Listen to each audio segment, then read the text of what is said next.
사랑이 많으시고 거룩하신 아버지 하나님, 내가 거룩하니 너희도 거룩하라고 하셨으니 저희들로 하여금 말씀과 기도로서 거룩하게 하시고 또 거룩해야 주를 만날 수 있다고 하였습니다. 하나님께서 이 종말론에 관한 말씀을 주신 것은 죄와 상관없이 자기를 기다리는 자를 영접하러 오시겠다고 하신 그 주님을 기다리고 소망하는 사람들에게 주셨습니다. 이 말씀을 받으면서 우리가 말세에 대한 어떤 그 상황에 마음이 불안하고 염려스러운 것보다도 역사를 섭리하시는 분은 하나님이시고 우리 주님이시기에 더 든든함을 가지고 주를 의지하는 마음을 더 갖고 지내가고 멸망받을 수밖에 없는 이 세대를 의지하지 않도록 더 주님의 가까이 하고 주를 의지하는 신앙으로 더 무장이 되기를 원하옵나이다. 예수님의 이름으로 감사하고 간절히 기도하옵나이다. 아멘. 21절, 22절 보십시다. 제가 한 번 더 봉독하겠습니다. 24장 21절, 이는 그때에 큰 환란이 있겠습니다. 창세로부터 지금까지 이런 환란이 없었고 후에도 없으리라. 그 날들을 감하지 아니할 것이면 모든 육체가 구원을 얻지 못할 것이나 그러나 택하신 자들을 위하여 그 날들을 감하시니라. 아멘. 그 말씀 가운데 큰 환란이라 그러는데, 그러니까 창세로부터 인류 역사가 시작한 날부터 많은 전쟁이 있었는데, 큰 환란이 있었는데, 그 환란, 그 전쟁이 다시는 그런 만한 전쟁이 없는 가장 최후 인류 마지막에 있을 그런 큰 환란이랍니다. 그래서 이 환란을 성경에는 별명을 많이 붙이고 있습니다. 이 전쟁을 아마겟돈 전쟁이라. 왜 아마겟돈이라고 말하느냐? 아마겟돈에 대한 설명이 나올 것입니다.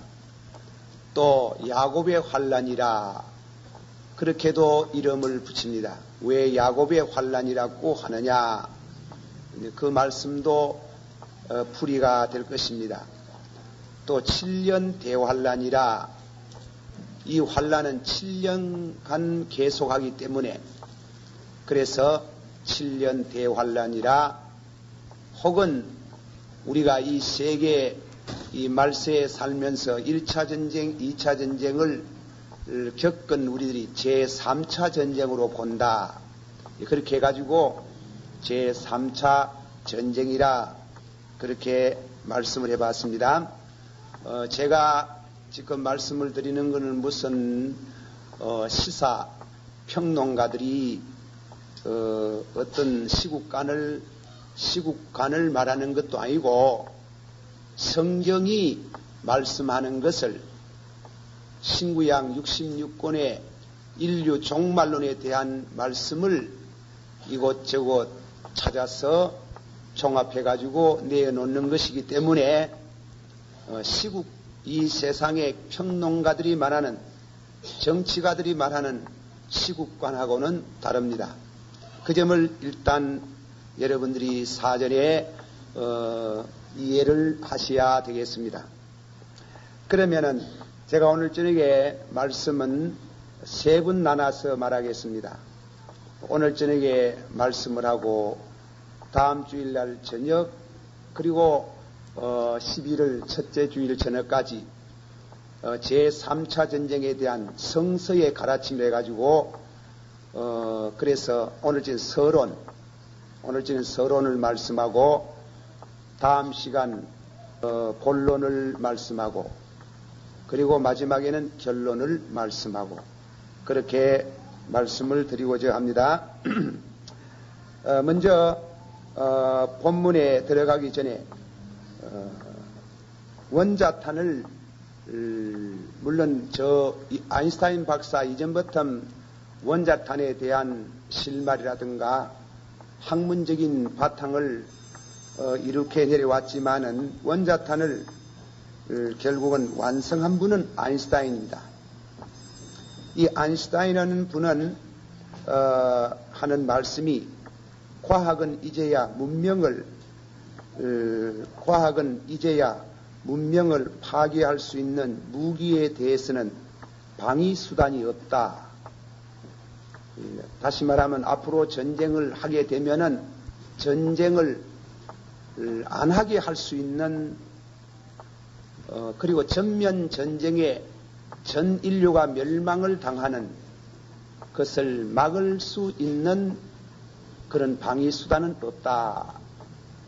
자주 제가 말씀을 드렸지만 그분이 세상을 떠나기 전에 간단한 글을 하나 남기고 갔습니다. 심혈을 기울이고 쓴 글인데 말하자면 문제의 열쇠는 사람 마음에 있다.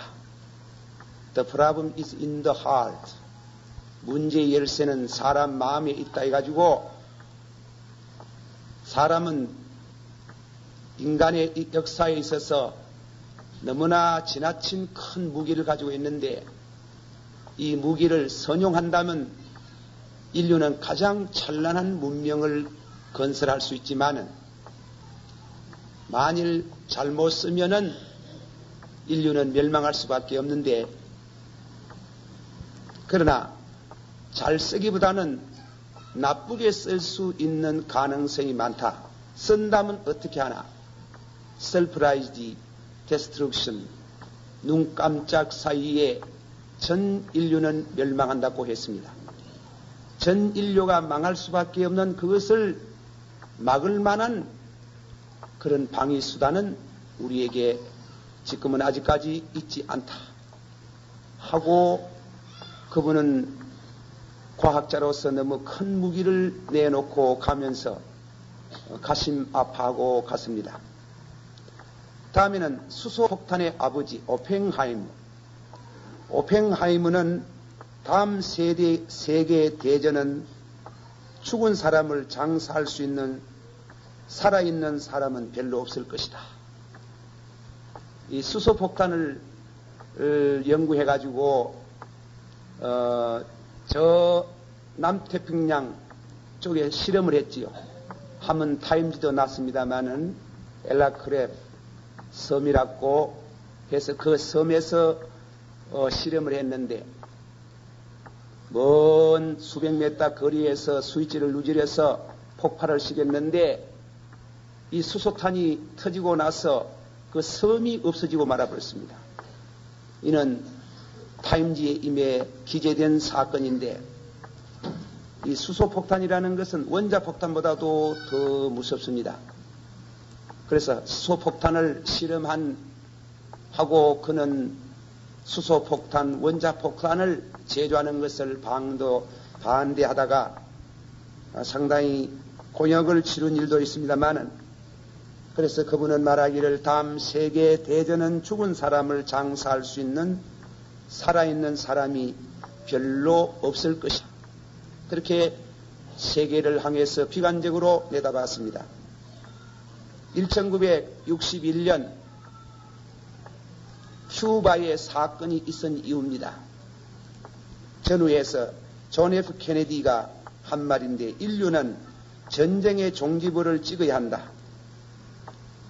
그렇지 않으면 전쟁이 인류에 대한 종지부를 찍을 것이다. 인류가 전쟁을 억제하든지 만일 전쟁을 억제하지 못하면은 인류는 종말이 온다. 전쟁으로 종말을 당할 것이다. 교황 바오로 6세 전쟁은 없앨 수 없이 치명적인 사건이다. 전쟁을 피할 수는 없다는 것입니다. 그러나 전쟁하면 그런 치명적인 사건이 될 것이다. 그것은 인간 고난의 종지부가 아니고 전쟁해가지고 무슨 고생을 하고 경제적으로 도탄에 빠지는 그런 어떤 인간 고난의 종지부가 아니고 문명 자체의 종지부가 되는 것이다. 그렇게 비관스러운 인류 종말을 내다본 얘기입니다.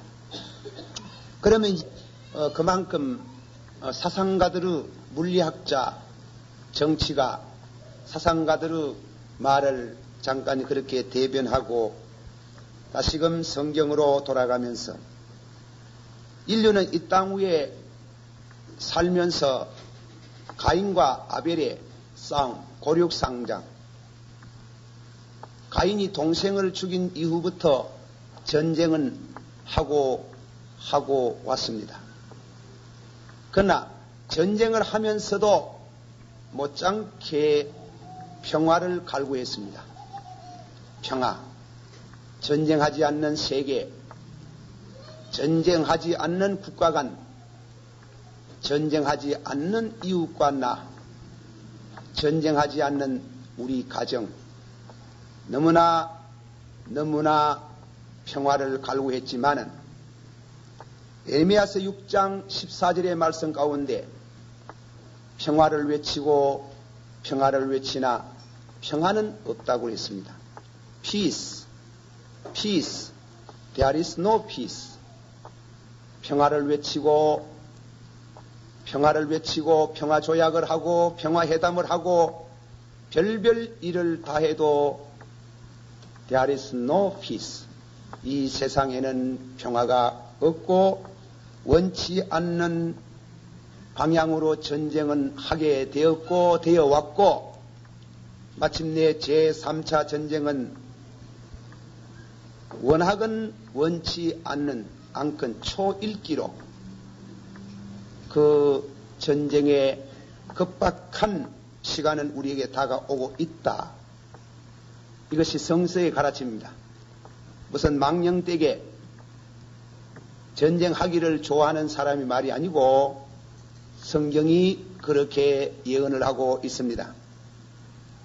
2차 전쟁 끝나고 나서 유엔이 조직되고 전쟁에 대한 억제책을 무수히 써왔지만은 그러나 불행하게도 2차 전쟁 이후 국지전쟁, 한국 동남과 같은 그런 전쟁이 12분, 정치적인 암살 사건이 큰 사건, 대통령을 죽이고 또 남은 나라의 외교관들을 죽였던 그런 정치적인 암살 사건이 39, 군사 쿠데타가 48회, 그리고 독립을 위한 반란이 74회, 정치, 경제, 인종, 종교의 결정 162회의 사회혁명이 있었습니다. 1971년 US News and World Report지에서 집계해서 보고를 했습니다. 그렇게 전쟁은 안 하겠다고 했지만은 큰 전쟁은 지금 억지되어 오고 억지해왔지만은 그러나 그 억지책에 항상 국지전쟁은 따라왔고 또 계속하다가 바야흐로 어느 시간에 가장 어떤 중추적인 신경에 부딪히는 순간에 자기도 모르게 인류는 큰 전쟁에 휘말려 들어갈 것이다. 첫째로 성경 예언을 그만두고 인간성을 통해서 벌써 전쟁을 하겠나 안 하겠나. 그것을 먼저 우리가 성경에서 봅니다. 야고보서 4장 1절서부터 2절까지 너희 중에 싸움이 어디로 다툼이 어디로 쫓아나느뇨. 너희의 지체 중에서 싸우는 정욕으로 쫓아난 것이 아니냐. 너희가 욕심을 내어도 얻지 못하고 살인하여도 시기하여도 능히 취하지 못하나니 너희가 다투고 싸우는도다. 너희가 얻지 못하면 구하지 아니함이라. 이 성경 말씀이 야고보 사도가 하는 말씀이 우리 싸움할 수 있는 근거가 멀리 있는 게 아니고 우리 마음 속에 있답니다. 마음. 바울은 말씀하기를 원하는 선은 행하지 못하고, 고치 말하면 원하고 원하는 평안을 원했지만 원치 않는 전쟁을 하더라. 우리 인간성 속에 있는 욕심, 이기주의, 너의 이기주의, 나의 이기주의, 개인의 전쟁, 그것이 국가 간에 있어서 이기주의 상충할 때 국가 간의 정쟁, 국제전쟁이 일어나게 될 수밖에 없더라는 그런 말씀 우리는 성경에서 봅니다. 참으로 너와 나와, 참으로 국가 간의, 국제 간의 평화는 사람이 만들어서 할 수는 없습니다. 하나님 앞에 나가야, 하나님이 주시는 은혜를 받아야 평화가 이루어지는 것이죠. 베드로전서 3장 1절에 3장 18절에 그리스도께서 한 분 죄를 위하여 죽으사 의인으로서 불의한 자를 대신하셨으니 이는 우리를 하나님 앞으로, 다 같이 한번 받아보세요. 이는 우리로 하나님 앞으로 인도함을 받아서 육의 사람은 죽고 영으로 살아야, 그렇습니다. 우리가 평화를 이룩하려면 육의 사람은 죽고 영의 사람은 살아야 되는데, 내가 육의 사람, 내 이기주의가 죽는 것은 내 힘으로 되는 게 아니고 하나님 앞으로 인도를 받아 하나님의 권능으로 되는 것입니다. 성령으로 되는 것입니다. 중생을 해야 되는 것입니다. 그러면 보십시다. 세계 예수 믿는 사람, 예수 믿어서 중생한 사람이 많겠습니까? 중생 안 한 사람이 많겠습니까? 예? 한 말 해봅시다. 중생한 사람이 많겠습니까? 중생 안 한 사람이 많겠습니까? 안 한 사람이 많지. 압도적으로 중생 안 한 사람이 많습니다. 그러면 전쟁할 수밖에 없습니다. 그것이 성경이 말씀하는 온 세계가 예수를 영접하면 온 세계 개개인이 예수 그리스도를 영접해서 하나님의 인도를 받고 전쟁하고 싶은 그 욕심 이기주의가 십자가에 못 박아지고 예수님 정신으로 오른밤을 치면 왼밤을 돌려주고 속옷을 돌라면 겉옷을 주고 오리를 가자면 신리를 가지고 꿀오는 사람 빈손으로 돌려보내지 아니하고 원수를 사랑하고 핍박자를 위할 수 있는 그런 참 신앙의 사람, 사랑의 사람은 귀합니다. 다 그래 되면 전쟁 안 합니다. 다 그래 되면 전쟁 안 하는데, 그래 되는 사람은 아무리 콩나듯이 적고 그래 안 되는 수가 너무나 압도적으로 많기 때문에 결과적으로 아마겟돈 전쟁으로 인류는 몰아쳐 나갈 수밖에 없습니다. 1945년에 8월 15일 일본이 항복을 했습니다. 항복을 하고 일본 대표가 저 미조리 함 위에서 항복 조인을 했습니다. 무조건 항복했습니다. 항복을 받은 항복서를 받고 나서 메카드 장군이 유명한 연설을 했습니다. 우리는 최후의 기회가 주어져 있습니다. 만일 우리들이 강력하고 공정한 수단을 강구하지 않으면 아마겟돈 전쟁은 우리들의 삶의 문전에 다가오고 있습니다. 아마겟돈 전쟁을 메카드 원수가 제3차 전쟁에 대해서 메카드 원수가 예언을 했습니다. 이 문제는 기본적으로 보아서 이 문제를 해결할 수 있는 것은 신학적인 것이다. 그랬어요. 아주 군사 장군으로서 깜짝 놀랄 일이, 이것은 신학적인 것이다. 신학적인 문제로 해결되어야 하지만은 다시 말하면 인류의 구원은 육으로서 구원하려고 하면은 어렵다. 다만 이는 영으로, 성령으로. 메카더 장군은 대단히 믿음이 좋은 사람입니다. 이는 성령으로, 육으로 되는 게 아니고 영으로 되는 것이며, 인류의 평화는 신학적인 문제인데 결국은 신학적으로 앞으로의 국제 간의 문제를 해결하지 못하면은 아마겟돈 전쟁은 우리 문 앞에 다가오고 있다. 유명한 연설을 했습니다. 그러나 사람은 하나님의 진단을 받고 너희가 죄가 있어 그렇다. 그리스도의 사람은 정과 욕까지 십자가에 못 박나니라. 그렇게 십자가에 못 박아서 하나님이 주시는 평안을 얻는 그 길은 걷지 아니하고 거짓된 평화가 일시옵니다. false peace, 위장된 평화. 그것은 뭐냐면 늘 말씀해 적그리스도의 평안입니다. 적그리스도. 저 이스라엘 나라의 중앙지에 적그리스도가 앉아서 세계를 통일하는 빅브라더, 위대한 동지, 위대한 세계적인 총통, 핵이라에 이루어지는 무신론 사상을 가진 세계적인 이와 같은 거짓된 평화가 잠깐 도래한다고 했습니다. 그럴 때 어떤 학자는 그 평안을 이렇게 평했습니다. 인간 문화를 항폐케 하며, 평안은 평안인데 인간 문화를 항폐케 하며, 여러분 이북을 상상해 보면 됩니다. 그림을 그려도 노래를 불러도 예술을 해도 김일성 찬양하는 것만 그림을 그리고 김일성 찬양하는 것만 노래를 부르니 문화의 파괴입니다. 그거는. 그래서 성경이 그 자를 황폐케 하는 자라고 합니다. 황폐케 하는 자.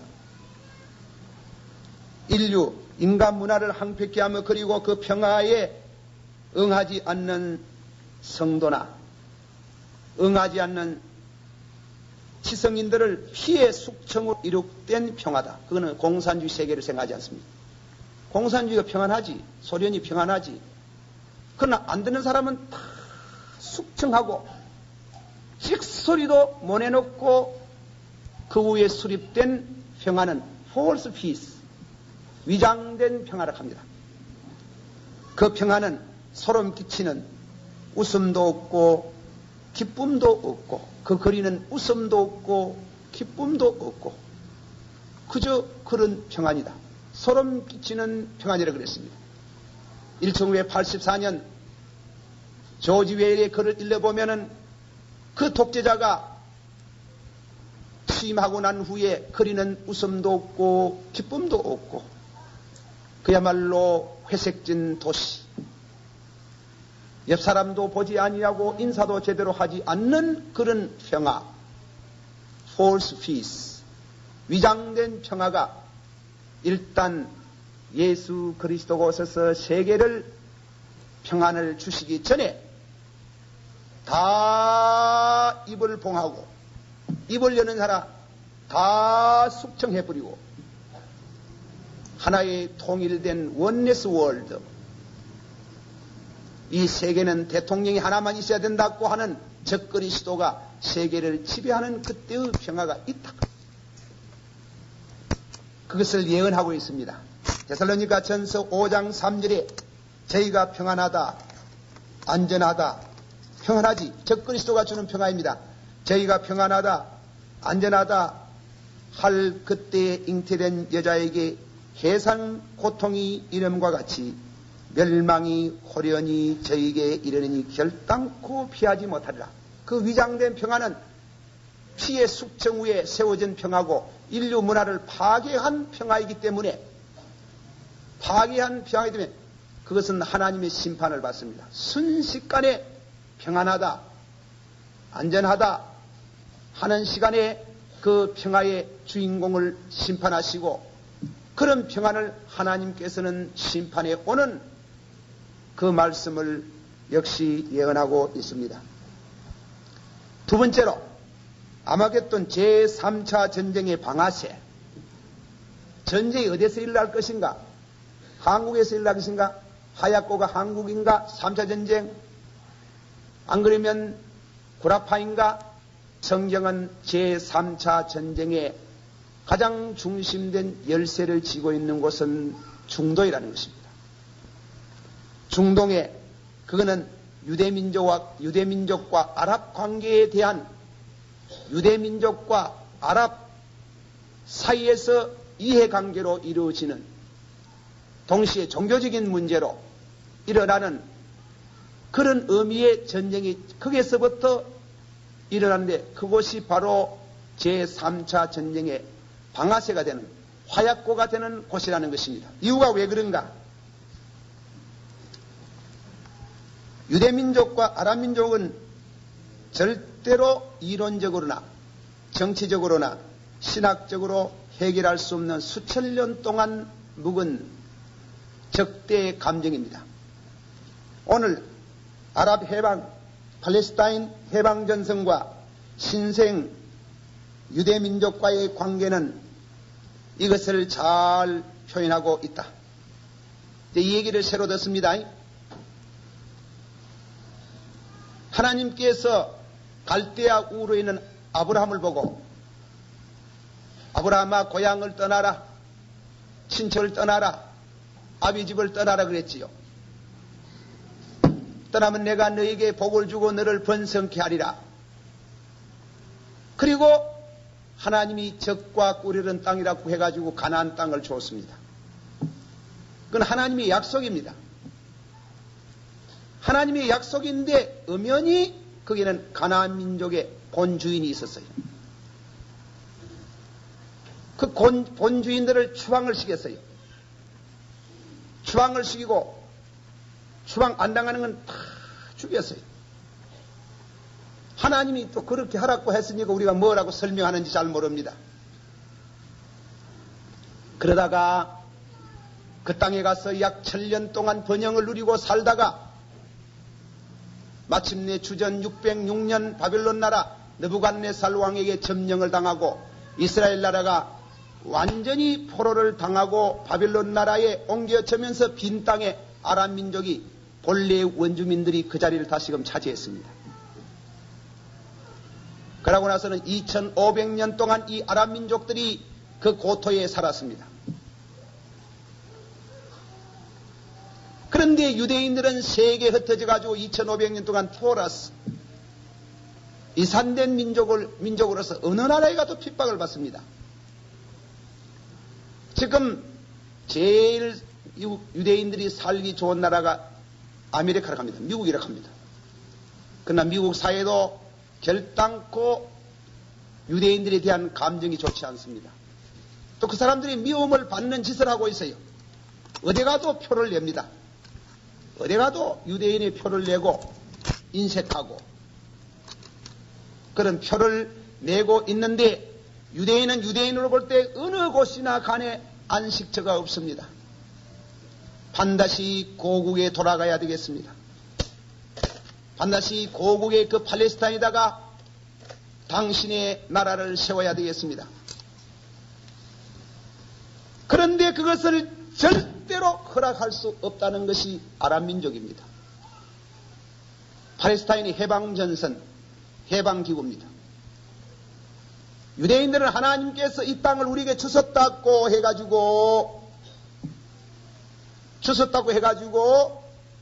믿음으로 그 땅의 주인공에 대한 말하자면 권리를 주장하는 게 하면 아랍 민족은 본래 우리의 땅이 가나안 땅은 우리 땅이라는 겁니다. 그래서 이 문제는 해결나지 않고 나세르 대통령은 아랍 민족의 최대 목표는 무엇인가? 유대민족을 지중해 속에다가 다 몰살시키는 데 있습니다. 있다 그랬어요. 그만큼 다 죽여라. 한 사람도 남김없이 유대인들을 지중해다가 다 받아라 몰살을 시켜야 된다고 하는데 유대인들은 내 땅에 왔는데 왜 너가 몰살을 시킨단 말인고. 이것은 도저히 해결할 수 없는 누구 하나 완전히 없어져야만 해결해 나는 그런 갈등 속에 네 개의 정치 세력권이 거기에 개입이 되어 들어옵니다. 소련 문제, 구라파 문제, 그리고 도양에는 이적지 말씀했지요. 중공 문제. 중공 문제가 겉들어서 유대 문제로 인해 가지고 세계 열강들이 그로 인해 가지고 전쟁이 이루어지게 됩니다. 전쟁의 방아쇠는 저 나라입니다. 그래서 무화과 나무 잎이 푸르거든 여름이 가까이 온 줄 알았고 예수님이 하신 말씀도 바로 거기에 있습니다. 우리가 그만큼 하고 세 번째, 네 번째 찬송 한 장 부르면서 말합시다. 주 예수의 강림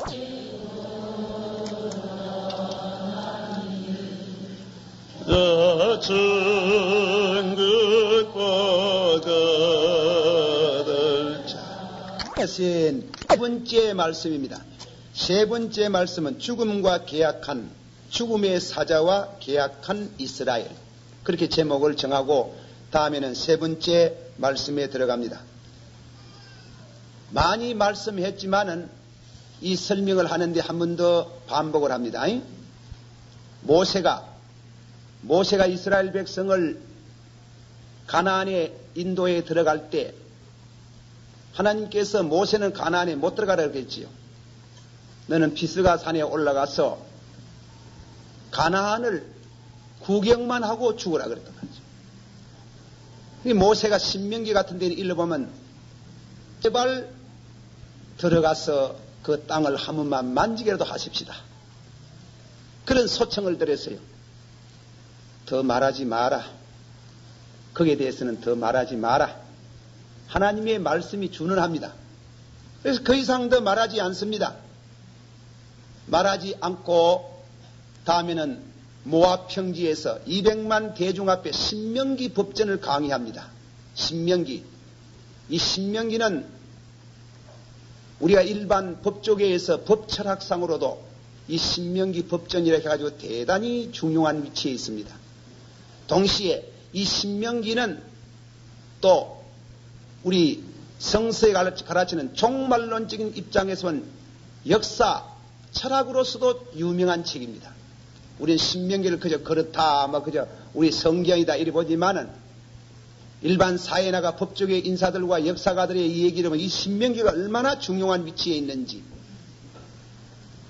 그 신명기를 강의해가면서 한 말씀이 예언이 나와요. 너희가 가나안에 들어가면 간단히 말하면 하나님이 원주민 가나안 백성들을 왜 멸하라 그러고 왜 추방시키라고 말했느냐? 저희들이 우상을 섬긴다 그럽니다. 그랬는데 저희들이 우상을 섬기기 때문에 하나님이 가나안 칠족속을 몰아냈는데 너희들이 가나안에 들어가서 다른 신을 섬기지 않고 마음을 다하고 성품을 다하고 힘을 다하여 홀로 하나의 신 하나님만 섬기면 그 땅에서 오래도록 너희들이 생애 누리겠지만은 너희가 만일 하나님을 섬기지 아니하고 우상을 섬기든지 이방의 풍속을 따라가면은 내가 너희를 심판하겠다. 가나안 땅에서 축절하겠다 이깁니다. 축절하는데 1차, 2차 심판을 말했어요. 1차 심판은 너희가 멸망을 당해서 세계에 흩어져 살다가 하나님의 은혜로 돌아오겠다 그랬습니다. 회개하는 거 보고 돌아왔는데 또 너희가 회개치 아니하면 또 심판받아서 너희가 세계로 흩어지겠다. 그러면 유대가 몇 분 망합니까? 예? 몇 분 망하는 뜻입니까? 1차 망하고 또 몇 분 만에 2차 망하지. 그러면 1차는 언제 망했어요? 이 성경 공부하는 사람이 이걸 알아놔야 됩니다. 1차는 주전 606년 바벨론 나라 느부갓네살 왕의 완전히 유대가 파괴되고 성전이 파괴되었습니다. 제2차 멸망은 언제입니까? 이 성경 배워도 영마 딴 세상이다. 딴 세상. 제2차는 추후 70년 로마 티토스 장군에 의해 가지고 예루살렘 도라나 돌 위에 첨로 예수님이 예언한 거 아닙니까? 24장은 예수님이 앞으로 예수님 당신이 세상 떠나고 나서 한 40~50년 지내고 나면 로마 티토스 장관이 와가지고 유대를 멸망시킬 것을 도라나 돌 위에 첨노하지 않고 다 무너지겠다고 했습니다. 1차 멸망받고 1차 돌아왔는데 2차 멸망을 받고 2차 돌아온다. 그래, 언제 돌아왔습니까? 2차는 언제 돌아왔어요? 1900 몇 년이에요? 48년, 45년에 간다. 이제 들어도 이 작품 만드는 게 그걸 알아둬야 되는 게 1948년 5월 달에 돌아왔잖아요. 돌아가 유대 신생국이 생겨났잖아요. 그 유대 신생국이 생겨나서 유대가 독립하게 될 때에 구체적인 예언은 에스겔 선지자를 통해서 또 나옵니다. 에스겔 선지자, 신생국가로서 독립된 이후에 유대가 왜 되느냐? 에스겔 38장 저 에스겔 골짜기에 묻은 그 해골뼈가 뼈들이 전부 죽어 있잖아요. 뼈가 하나도 지자리에 안 있고 전부 다 터진 것은 무슨 말인가 하면 유대민족의 세계 망해가 다 이산된 민족이 된단 말 아닙니까? 디아스포라스. 이산된 민족이 되어서 다 흩어져 살다가 유대가 돌아올 때에 그와 더불어 4개 정치 세력권이 생긴다 그랬어요. 유대가 독립하면 첫째 정치 세력권이 어디라고 했어요? 예, 소련. 그 예언이 나올 때는 소련은 사람이 안 살았어요. 황무지예요. 소련은 사람도 안 살고 황무지인데 소련, 우리가 중세역 이 구라파의 서양사를 읽어보면 소련 나라가 생긴 것은 추후 6세기경에 소련이 생기는 게요. 그런데 소련이 생기기 전에 벌써 거금 1000년 전이지, 그래. 에스겔 선지자로 말하면. 지금으로 말하면 2500~600년 전에 소련이 생기기 전에 소련이라는 이름을 붙여가면서 로스 메색이라는 나라가 생긴다. 그 나라가 제1차적으로 정치 세력권을 로서 유대를 괴롭히는 나라로서 등장하겠다 그랬습니다. 다음에는 두 번째로는 구라파의 로마 제기론, 로마가 다시금 일어난다 그랬지요. 다음에는 이엘로 피플, 동방의 군대가 간다 그랬지요. 다음에는 음녀 바빌론에 대한 정치 세력권을 말했습니다. 그것을 앞으로 이제 본론에 들어가서 다음 주일 정해서는 누가 이 아랍 전쟁, 유대와 전쟁에 대해 어느 나라가 제일 먼저 돌아가지고 제일 먼저 망하고 다음에는 어떻게 되느냐 하는 것은 다음 시간에 말씀드리겠지만은 그 말씀에 대해 가지고 이제 유대가 독립했을 때에 유대와 로마의 관계에 대한 먼저 말씀이 나옵니다. 그것이 다니엘서 9장 27절에 말씀이 나오지요. 그거 다 설명하려면 시간 없고 그냥 본문 읽어봅니다. 그가 장차 많은 사람으로 더불어 한 일해 동안 언약을 굳게 정하겠고 그가 일해의 절반에 제사와 예물을 금지할 것이며 또 강포하여 미운 물견이 날개를 의지하여 설 것이며 또 이미 정한 종말까지 진노가 황폐케 하는 자에게 쏟아지리라 하신 말씀. 그게 말씀 가운데 무슨 말인가? 한 왕이 일어나겠다. 일어나가지고 성전을 파괴하고 일어나는데 이 말씀 예언은 로마의 티토스 장군이 와가지고 이스라엘 민족을 멸망시켰습니다. 돌 하나 돌 위에 첨노해지고 다 멸망시키고 유대가 그때 세계적으로 또 쫓겨 나가는데 그 로마 나라에서 인류 마지막에 제2신생 국가로서 독립한 그 나라에 대해 가지고 유대와 언약 관계를 맺겠다 했어요. 이 성경이 말하자면 두 나라가 군사합정을 맺고 요새 말하면 안보 계약을 맺겠다는 것입니다. 왜 그럴까요? 그거는 아랍 민족은 수억이 되고 유대는 불과 적은 나라니까 자꾸 아랍 배후에서는 소련이 내리누지르게 되니까 부득불 구라파 공동체를 항해가지고 유대가 손을 내밀을 때 유대인과 더불어 구라파 공동체 그 제일 머리가 되는 적그리스도와 더불어 언약 관계를 맺을 것이다. 그 좀 복잡스러운 말씀이 돼가지고 그래서 아람민족 구라파 공동체는 그들은 적그리스도입니다. 적그리스도도 된 그 구라파와 더불어 유대가 공동체가 되고 보호를 받으면서 아람민족이 침략해오는 것을 막고 유대가 번영합니다. 유대가 놀라운 번영을 할 것입니다. 앞으로 인류 역사의 그 변화가 이상합니다. 인류 최초의 이 문화가 르네상스 이후에 문의 부흥 이후에 가장 번영된 곳이 이태리의 플로렌스라든가 이런 지방에서 번영하다가 이게 넘어가가지고 다음에는 런던으로 넘어가고 런던에서 미국으로 넘어가고 미국에서 바야흐로 도양으로 넘어가고 마지막으로는 유대로 넘어간다는 겁니다. 그게 역사가들이 보는 겁니다. 토인비 같은 역사가도 그렇게 보지요. 다음 세기는 앞으로 유대가 세계적으로 번영하는 종교, 정치, 경제, 문화, 사회 전 분야에 있어서 유대가 중심이 된다는 것입니다. 그 유대가 조그마한 나라가 번영하게 될 때 자기 힘으로 못하고 유대가 참으로 하나님을 의지하고 하나님과 계약을 안 맺고 이때 유대가 돌아오는 것은 물리적으로 돌아오지 예수 그리스도를 구주로 받아들이는 신앙으로 돌아오지 않는 때문에 구라파 공동체, 구라파의 적그리스도와 더불어 언약 관계를 맺는다 이깁니다. 그때 평안이 있습니다. 그리고 나서는 유대인들이 성전을 건축합니다. 지금 성전 건축 문화들 때가 있지 아직 그 자리에 오마알이라는 해외교 성당이 서가 있습니다. 아랍 민족의 성당이 서가 있습니다. 6.1 전쟁 끝나고 나서 반틈을 차지했는데 그때 유대 기자들이 유대 역사가에게 묻기를 앞으로 당신들이 성전을 짓겠습니까? 짓지요. 그런데 오마알이라는 이와 같은 성전이 해외교 아랍 민족의 성전이 서가 있는데 어디다가 세우겠습니까? 알 수 있습니까? 지진이 날지 누가 압니까? 반드시 세웁니다. 지진이 날지 누가 압니까? 성전 세울 준비가 됐으면 예, 준비 다 됐습니다. 못 하나도 준비 다 돼가 있습니다. 이제 앞으로 6.1 전쟁 같은 비슷한 건드리면 건드릴수록 유대는 더 커집니다. 더 번역합니다.